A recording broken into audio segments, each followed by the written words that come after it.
Yes, we are live now. Hello friends, this is Himanshi and welcome to Let's Learn. सभी को good evening, नमस्कार, राम राम, सत श्री अकाल, अस्सलाम वालेकुम, what you feel connected with. Start करेंगे आज का सेशन। महत्वपूर्ण सूचना कि सीटेट का जो एग्जाम है सितंबर 2026 का वो हो गया है पोस्टपोन। और पोस्टपोन कब तक हुआ है इस पे भी चर्चा करेंगे। नेक्स्ट डेट क्या होगी, क्यों हुआ, इस सब पे बात करेंगे। हालांकि सीटेट की वेबसाइट पर आज 25 अगस्त 2026 है, दोबारा से फॉर्म फिल होने का जो ऑप्शन है, यानी सीटेट के फॉर्म आप दोबारा भर पाएंगे अगर इन केस आपका फॉर्म भरना या फिल करना मिस हो गया था। तो 25 अगस्त से लेकर के 1 सितंबर तक आप रीफिलिंग जो है फॉर्म की वो शुरू हो गई है, या रीसबमिशन कह सकते हो आप इसको। इसमें जो लोग फॉर्म भर चुके हैं उनको दोबारा कुछ नहीं करना, आराम से बैठ के अपनी तैयारी करते रहना है। जिनका किसी भी कारणवश फॉर्म भरना रह गया था तो वो लोग सीटेट का फॉर्म 25 अगस्त से 1 सितंबर तक दोबारा अप्लाई कर पाएंगे। इसमें कोई इफ एंड बट नहीं है, करेक्शन विंडो होगा नहीं होगा, ये सब बातों पे अभी चर्चा करेंगे। आप लोगों के ये बहुत सारे सवाल हैं। ये सीटेट की वेबसाइट है, आप जाएंगे देखेंगे। सबसे पहला नोटिस आज की ही डेट का है, reopening of online applications for the 22nd edition of CTET, यानी दोबारा से रीओपन हो गए फॉर्म। ये पहली बार ही हो रहा है सीटेट की हिस्ट्री में कि 10 दिन बाद 8 दिन बाद पेपर है आपका और 10 दिन पहले जो है दोबारा से फॉर्म खुलने की विंडो ओपन हो गई। तो इस पे चर्चा करते हैं कि क्यों ऐसा हो रहा है और क्यों ये सब चीजें कंफ्यूजिंग क्यों बन रही हैं, या आप परेशान ना हो एटलीस्ट इस चीज को देख करके। ये आप देख रहे हैं, ये एक नोटिस है, आपको टेलीग्राम पे भी हम लोग डलवा देंगे। इसमें 3-4 पैराग्राफ हैं जिसमें सारी बातें कही गई हैं। हालांकि इस शब्द का इस्तेमाल नहीं हुआ है पूरे नोटिस में कहीं भी कि पेपर पोस्टपोन हुआ है, लेकिन आप पढ़ करके समझ पाएंगे कि हाँ, पेपर अब जो डेट थी पुरानी 6 सितंबर, वो 6 सितंबर को ना होकर के पता नहीं कब होगा, उस पर चर्चा करेंगे। अगली डेट आई नहीं है बट 6 सितंबर को नहीं होगा, ये हम समझ पा रहे हैं पढ़ के। देखते हैं। तो 25 अगस्त पब्लिक नोटिस है, सीबीएसई की वेबसाइट पे, सीटेट की वेबसाइट पर आप जाएंगे। कोई भी जो बात पब्लिक नहीं होती या जो बात ऑथेंटिक नहीं होती उस पर चर्चा हम नहीं करते, चाहे वो पर्सनल इंफॉर्मेशन मेरे पास हो, किसी भी सोर्स से हो। मैं खुद भी उसको अवॉइड करती हूँ क्योंकि वो एथिकल नहीं है ना। जब ऑफिशियल आ गई चीज 2 दिन पहले मैं बता दूंगी तो क्या होगा उससे। देखिए एक बार, अब इसका सब्जेक्ट क्या है, इन्होंने कहा है opportunity for submission of online applications 22वें एडिशन के लिए। 22वां एडिशन है आपका 6 सितंबर वाला, जो अभी सितंबर 2026 में पेपर होना था। ठीक, इसमें 2-3-4 बातें हैं। अगर आप देखेंगे यहां पर तो पहला पैराग्राफ कहता है कि भाई इससे पहले वाला 21वां एडिशन हमने ले लिया, 30 मार्च को रिजल्ट आ गया था जो आपका पेपर था इससे पहले वाला। और अगर आप बात करेंगे यहाँ पे फरवरी वाला, दूसरे पैराग्राफ में इन्होंने कहा है कि ये जो एप्लीकेशन फॉर्म है 22वें एडिशन के लिए, ये 11 मई से लेकर के 10 जून तक ओपन हुए थे। अब इस बीच एक पेटिशन दायर की गई थी, या रिव्यू पेटिशन थी जिसको हम कहेंगे, जिसका रिजल्ट आया 29 मई को। हालांकि रिजल्ट आपके फॉर्म फिलिंग से पहले आ चुका था, बट समहाउ कुछ लोग फॉर्म नहीं भर पाए होंगे। आते हैं इस कहानी पे भी। ये अपने आप में 2 कहानियां हैं जो जुड़ी हैं जिसकी वजह से ऐसा हुआ है। इन्होंने हवाला दिया है कि ऑनरेबल सुप्रीम कोर्ट का जो ये जजमेंट था, रिव्यू पेटिशन थी, सिविल डायरी नंबर इतना दिया है, इस पे आप इसको ठीक से समझेंगे तो ये आपको समझ में आएगा। इशत तालीम आई थिंक करके एक ट्रस्ट है जिन्होंने पिछले साल एक पेटिशन डाली थी सुप्रीम कोर्ट में कि जो टीचर्स हैं, जो कार्यरत इन सर्विस टीचर्स हैं, उसमें माइनॉरिटी का भी एक चक्कर था कि जो नॉन माइनॉरिटी स्कूल्स हैं उस पर आपको जाने की जरूरत नहीं है। तो उस पर फैसला आ गया था पिछले ही साल 1 सितंबर 2025 को कि भाई सारे टीचर्स को एग्जाम तो देना पड़ेगा, बेशक आप सर्विस में हो। अगर 5 साल से कम आपकी सर्विस बची है उस केस में आप एग्जेम्प्टेड हैं, अदरवाइज आपको प्रमोशन चाहिए और 5 साल से ज्यादा आपकी सर्विस बची है तो आपको सीटेट तो देना है। अब उसी की रीपेटिशन इन्होंने डाल दी थी, रिव्यू पेटिशन। उस रिव्यू पेटिशन का जो रिजल्ट आया था वो आया था 29 मई को, 29 मई 2026 को। उस समय सीटेट के फॉर्म भरे जा रहे थे। अब जो भी हुआ उस दौरान कुछ लोगों को लगा होगा जिन्होंने पेटिशन डाली कि नहीं फॉर्म भरते हैं, वॉट एवर द रीजन में भी, उस पर हम अज्यूम नहीं करेंगे।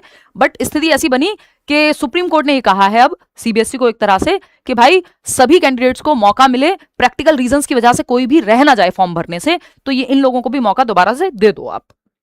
तो थर्ड पैराग्राफ में इन्होंने यही कहा है, 3rd-4th पैराग्राफ में, कि इस वजह से in the larger interest of candidates it has been decided to provide an opportunity to all eligible candidates who could not avail themselves। अब इसमें ये नहीं सोचना है कि जिन्होंने पेटिशन डाली थी, जो गए थे सुप्रीम कोर्ट, बस वही फॉर्म भर पाएंगे। नहीं, कोई भी व्यक्ति आप, और अगर किसी भी कारण से आपका सीटेट का फॉर्म मिस हो गया था, आपसे डेट जो फाइनल डेट थी उससे पहले आप नहीं भर पाए थे, मान लो 10 जून से पहले, आप एक आम व्यक्ति हैं जो पहली बार तैयारी कर रहा है, तो किसी भी केस में अगर फॉर्म फिल मिस हुआ था तो आप फॉर्म फिल कर पाएंगे, दोबारा से फॉर्म भर दीजिए। इसमें कोई आपसे ये नहीं पूछेगा, कोई इसमें इफ एंड बट नहीं है। कोई भी व्यक्ति जिसने फॉर्म नहीं भरा था, जिसने फॉर्म भर दिया था, उसको कुछ नहीं करना है यहाँ पे, उसके लिए कोई काम नहीं है, उसको शांति से बैठ के तैयारी करनी है बस। ठीक, एप्लीकेशन विंडो 1 हफ्ते के लिए और ओपन हो गई है, 25 अगस्त से लेकर के 1 सितंबर तक। ठीक, candidates who have already successfully completed and submitted their application need not apply again.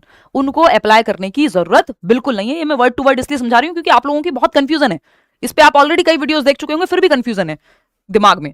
तो ये मुख्य मुख्य बातें एक एक चीज मैंने आपको समझा दी क्या लिखा है। अब ये फाइनल लाइन आती है जहां पे बात हुई है कि भाई जो डेट है एग्जाम की, इसको पढ़ के आपको समझ में आएगा कि उसको आगे बढ़ा दिया गया है। हालांकि एक भी जगह पे पोस्टपोन शब्द यूज नहीं हुआ है, लेकिन ये पढ़ के आप बिल्कुल बेसिक सा आइडिया लगा सकते हैं।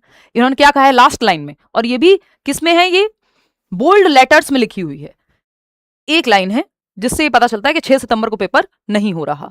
The revised date of 22nd edition, जो 6 सितंबर को होना था, 22nd edition of CTET examination will be announced after closure of the portal. बस इस लाइन पे आप ध्यान देंगे कि रिवाइज्ड डेट कहां पे है, revised date of 22nd edition of CTET examination will be announced after closure of the portal. तो पोर्टल क्लोज कब होगा, 1 सितंबर को। 25 से लेकर के 25 ऑफ अगस्त से लेकर के पोर्टल खुला है 1 सितंबर तक। अब इस दौरान जिनके फॉर्म या तो रह गए थे, नहीं भर पाए थे किसी भी कारणवश, या जो लोग इस पेटिशन में शामिल थे, किसी का भी एग्जाम जिसको सीटेट देना है, जो एलिजिबल है, पहले दिन में भी है अपने टीचिंग ट्रेनिंग कोर्स के, और वो एलिजिबल है और उसको लग रहा था नहीं मैं सेकंड ईयर में भर दूंगा या भर दूंगी, सबको फॉर्म भर देना चाहिए, क्योंकि एक बार सीटेट हो जाएगा तो इसमें दोबारा की टेंशन नहीं है, और अभी इतना समय है कि आप सीटेट कर सकते हो। कैसे करोगे उस पर भी अभी आएंगे, ठीक। तो 1 सितंबर के बाद, यानी जो ये क्लोजर है पोर्टल का, 1 सितंबर को क्लोज होगा पोर्टल, उसके बाद रिवाइज्ड डेट आएगी। ये रिवाइज्ड डेट का सीधा सा मतलब है कि 6 सितंबर अब डेट आपकी नहीं रही है, एक रिवाइज्ड न्यू डेट आएगी जब आपका पेपर होगा, ठीक। करेक्शन विंडो ओपन होगा नहीं होगा इस पे इन्होंने कुछ नहीं कहा, लेकिन उन्होंने कह दिया कि ये विंडो हमने ओपन की है 1 हफ्ते के बाद, हो सकता है ओपन कर दें करेक्शन विंडो, हो सकता है ना करें, आप मान के चलना कि नहीं करेंगे, क्योंकि गलती मत करना फॉर्म भरते समय अगर जिनका फॉर्म रह गया है।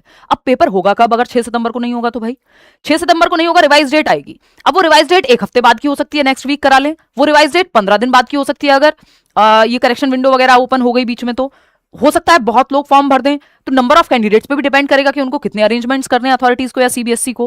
वैसे सीबीएसई के पास इनफ स्कूल्स हैं, उनके लिए बहुत बड़ा मुद्दा नहीं है, बट ये मत सोचिएगा कि 6 सितंबर को पेपर नहीं हो रहा तो अब तो आराम से अगले साल होगा पेपर या 2 महीने बाद होगा पेपर। ये विद इन अ मंथ करा लेंगे पेपर, हो सकता है सितंबर एंड में हो जाए, मिड में हो जाए, है ना। मिड के चांसेस कम लग रहे हैं, बट यू नेवर नो कि हो सकता है अगले हफ्ते ही करा लें अगर ज्यादा फॉर्म नहीं आए हैं तो ये डिपेंड करेगा कि फॉर्म्स कितने आए हैं सीबीएसई के पास सीटेट यूनिट में, ठीक। तो इसके लिए आपको अब मस्त तैयारी करनी है। कल एक मैराथन सेशन करेंगे, शाम को सीडीपी पूरा कंप्लीट करेंगे, वो एक सेशन देख लेना, 30 में से 30 वहीं से आ जाएंगे। कितने बजे करेंगे, शाम को 8 बजे करेंगे 26 अगस्त को। इसके अलावा अब आपको क्या करना चाहिए, अगर तैयारी किसी भी कारणवश रह गई थी तो आपको चुपचाप से कुछ नहीं करना। मैं ये नहीं कहूंगी आप बैच में आ जाओ, ये कर लो वो कर लो, वो आपकी अपनी इच्छा है, वो आप खुद अपनी इच्छा से आते हो, जिसको सब कुछ एक साथ चाहिए वो सब एक अलग कहानी है। बट आप एक काम कर सकते हो, तो ये कहानी तो खत्म हो गई कि रिवाइज डेट आएगी, ठीक, करेक्शन विंडो के साथ आएगी, बिना उसके आएगी, ये अभी किसी को नहीं पता। आते हैं मुद्दा आपका, एक काम आप करेंगे, इसमें कुछ नहीं जा रहा, 1 रुपया आपका खर्च नहीं होना है, ये फ्री नोट्स हैं, ठीक है। सिलेबस क्योंकि सेम है जब से फ्री नोट्स बने हैं, ये लिंक आपको डिस्क्रिप्शन बॉक्स में मिल जाएगा। इसमें 5 सब्जेक्ट के नोट्स हैं, और नोट्स मतलब नोट्स हैं, ऐसा नहीं है कि आपको 400 पेज की पीडीएफ दे दिया और उसको नोट्स कह दिया है, वो सब हम नहीं करते हैं। नोट्स का मतलब नोट्स है। तो ये सीडीपी के नोट्स हैं, हिंदी इंग्लिश पेडागोजी, ये तो तीनों सब्जेक्ट दोनों पेपर में कॉमन है, 90 नंबर। तो ये कुछ नहीं है, लेस देन 100 पेजेस पढ़ेंगे आपको, 40-50 पेज में सीडीपी के नोट्स होंगे, हिंदी इंग्लिश पेडागोजी के 20-22-30 पेज होंगे मुश्किल से, ठीक। ईवीएस और मैथमेटिक्स की पेडागोजी ये सब है। तो जिनका पेपर 1 है वो 5 सब्जेक्ट यूटिलाइज कर लेंगे, जिनका पेपर 2 है वो 3 सब्जेक्ट के फ्री नोट्स पढ़ लेंगे। इसमें मेरा क्या फायदा है, आपका पेपर क्लियर हो जाएगा, आप दुआएं देंगे, पढ़ने आएंगे दोबारा से, यही फायदा है बस। नहीं आए तो आपकी इच्छा, हो सकता है बहुत सारे लोग जिनको नौकरी ना लेनी हो आगे, लेकिन सीटेट क्लियर हो जाएगा और मुझे खुशी होगी। लाखों लोग एग्जाम क्लियर कर चुके हैं ये फ्री नोट्स पढ़ के, जो बैच में भी नहीं है वो भी फ्री नोट्स पढ़ता है। तो ये आप फ्री नोट्स अगर इनकेस आप तक नहीं पहुंचे, आपके किसी दोस्त ने शेयर नहीं किए, खुद से बैठ के चुपचाप से पढ़ रहा है, तो ये आप लिंक शेयर कर लेना। वैसे तो ये शेयर करने चाहिए आपको एक दूसरे के साथ, क्योंकि ये फ्री है नोट्स, है ना। और इसके अलावा अगर हम बात कर रहे हैं तो कल का सेशन, ये आप लेट्स लर्न पे जाएंगे, ये अभी हैं ही आप, अगर ये सेशन देख रहे हैं, लाइव क्लास चली रही है, ये मैराथन सेशन अभी लगाया है। कल मेरा माइग्रेन फिर से ट्रिगर हो गया था, तो मैं 3-4 दिन से गायब थी, इवन बैच में भी क्लास नहीं हुई है, तो ये अभी मुझे बेटर फील हो रहा है। कल शाम को हम मैराथन सेशन करेंगे। ये पॉजिटिव नेगेटिव कीवर्ड्स लगे हुए हैं, ये आज करने की पूरी कोशिश है। अगर पोस्टपोन हुआ, क्योंकि जैसे सीटेट पोस्टपोन हुआ है, तो हम अब पढ़ाई थोड़ा और अच्छे से कर लेंगे इतने दिन, है ना, क्योंकि लास्ट में आपका फोकस और अच्छा बना रहता है। तो अभी पढ़ाई नहीं छोड़नी बिल्कुल भी, रक्षाबंधन है बीच में, इसलिए कल मैराथन कर रहे हैं, ताकि आप रक्षाबंधन सेलिब्रेट करते रहना, समय मिले तो साथ में पढ़ते भी रहना, बाद में जब कर लो सेलिब्रेट, है ना, सैटरडे संडे भी मिलेगा आपको। और इसके अलावा अगर आप किसी भी एग्जाम की तैयारी कर रहे हैं तो आप करियर विल ऐप पे जुड़ सकते हैं। टीचिंग एग्जाम के सेक्शन में सुपर टेट का बैच आया हुआ है, सुपर टेट की क्लासेस और जो पेडागोजी स्पेशल की क्लासेस हैं वो मैं शुरू कर दूंगी रक्षाबंधन के जस्ट बाद से। इतने आप एडमिशन लेके एनरोल करके खुद को बैठ जाइए तैयार, इतने बाकी टीचर्स तो पढ़ा ही रहे हैं। ठीक, तो यही छोटी सी इंफॉर्मेशन थी कि सीटेट का जो एग्जाम है वो आते हैं वेबसाइट पे, वापस यहाँ आते हैं। तो अब आपको पता है कि सीटेट का एग्जाम रिवाइज डेट आएगी, नई डेट आएगी, पोस्टपोन हो गया है 6 सितंबर को, ना होकर के कब होगा ये हमें पता चल जाएगा, लेकिन ज्यादा लंबा नहीं मान के चलना है कि बहुत समय है तो टाइम वेस्ट करते रहेंगे। पढ़ लीजिए इस टाइम पे, ये ऐसा एग्जाम है 10-15 दिन भी ठीक से पढ़ लेता है व्यक्ति तो क्लियर हो जाता है, क्योंकि क्वालिफाइंग एग्जाम है। कोई आपको मैटर नहीं करता कि आप 140 नंबर लेकर के आए, है ना। सिर्फ 90 नंबर आपको लाने अगर आप जनरल कैटेगरी में, नहीं तो आपको 82 नंबर लाने अगर आप किसी और कैटेगरी से हैं, SC ST person with disability से हैं। इसके अलावा कोई भी आपका डाउट हो तो आप कमेंट्स में पूछ लीजिएगा, और लाइक शेयर ये कर दीजिएगा, सब्सक्राइब कर लीजिएगा चैनल को अगर नहीं किया है तो। फ्री नोट्स कहाँ है, डिस्क्रिप्शन बॉक्स में लिंक मिल जाएगा, नहीं तो मैं कमेंट पिन करा दूंगी कमेंट, जिसमें आपको लिंक मिल जाएगा फ्री नोट्स का। ठीक, क्वालिटी नोट्स हैं वो पढ़ के, और पिछले 2-3 साल के पेपर भी आपने सॉल्व कर लिए तो भी पेपर नहीं रुकेगा। नोट्स पढ़ लो अच्छे से, प्रीवियस ईयर 2-3 साल के पेपर अच्छे से कर लो, और जो मैराथन सेशन अभी हम करने वाले हैं, जो सेशन होने वाले हैं अगले जितने भी दिन एग्जाम होता है या टलता है, वो आप अटेंड कर लेना। जो फॉर्म भर के बैठे हैं ऑलरेडी उनको कुछ नहीं करना, उनको शांति से बैठे रहना है। इन केस करेक्शन विंडो खुली तो वो देख लेंगे, अगर उनके लिए भी खुली तो, नहीं तो उस पर आप लोग ज्यादा सोचिए मत। अब किसी का कोई कमेंट हो, कुछ पूछना है तो आप बताओ। देखो, किसी ने अगर फॉर्म भर दिया है तो उसको चिंता नहीं करनी है ना, और उसके लिए अभी कोई ऑप्शन है भी नहीं कि आपको करेक्शन का, इसका उसका। ये नए लोग फ्रेश फॉर्म भरने वालों के लिए कहा है उन्होंने कि 25 अगस्त से 1 सितंबर तक आप फॉर्म भर दो, अगर किसी का भी फॉर्म रह गया था तो। ठीक है, चलिए। और ये जो टीचर्स हैं जो ऑलरेडी इन सर्विस हैं, उनका क्योंकि लास्ट डेट जो है आपकी टेट क्लियर करने की, सीटेट या कोई भी टेट जिस भी राज्य में वो है, वो 31 अगस्त 2028 है। पहले 27 थी, जो 2 साल की डेडलाइन दी थी वो अभी 28 तक है, 3 साल कर दी थी इस पेटिशन के बाद। तो इसलिए भी अभी सीटेट टाइम से आ रहा है, हो सकता है अगले 1-2 बार और टाइम से आए, फिर हो सकता है सिलेबस चेंज हो जाए, क्योंकि सिलेबस बहुत टाइम से चेंज होना है। बीच में ये सब आ गया है तो फिर जिन लोगों को टेट देना है उनके लिए और दिक्कत हो जाएगी। तो इसलिए आप लोग जब मौका मिल रहा है तो सीटेट को अच्छे से क्लियर करके अपना फ्री हो जाइए, आगे की तैयारी शुरू कर दीजिए। ठीक है, चलिए, take care, see you, bye bye. Like share subscribe कर लेना, कमेंट में बताना कोई और विचार हो तो।